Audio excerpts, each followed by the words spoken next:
અત્યારે વડોદરા શહેરમાં હરણી વિસ્તારમાં આવેલી મોટનાથ રેસીડન્સી એના બધા જ રહેવાસીઓ બહાર આવીને ઉભેલા છે સોસાયટીની રાજેશ્વર હાર્મની કે જ્યાંથી વિશ્વામિત્રી નદી પસાર થાય છે ત્યાં કોઈ પણ દિવાલ નથી અને અત્યારે જે વડોદરા શહેરમાં આજના દિવસ દરમિયાન જે ભયંકર વરસાદ પડ્યો આજવા સરોવરમાંથી પાણી છોડવામાં આવ્યું અને એ પાણી હવે વિશ્વામિત્રીની સપાટી ભયજનક વટાવી ચૂકેલી છે અને એના ભાગરૂપે મોટનાથ રેસીડન્સીની આસપાસના વિસ્તારમાં પૂરના પાણી તમે જોઈ રહ્યા છો કે સોસાયટીની આજુબાજુ બધે જ પૂરના પાણી આવવાના ચાલુ થઈ ગયેલા છે.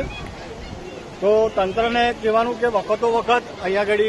ધ્યાન આપવામાં આવે, અહીંયા જ્યાં જ્યાં કંઈ જરૂરિયાત હોય એ આપના માધ્યમ દ્વારા પૂરી કરવામાં આવે અને રહીશોને ક્યાંય હાલાકી ના પડે તે બાબતે ધ્યાન આપશો.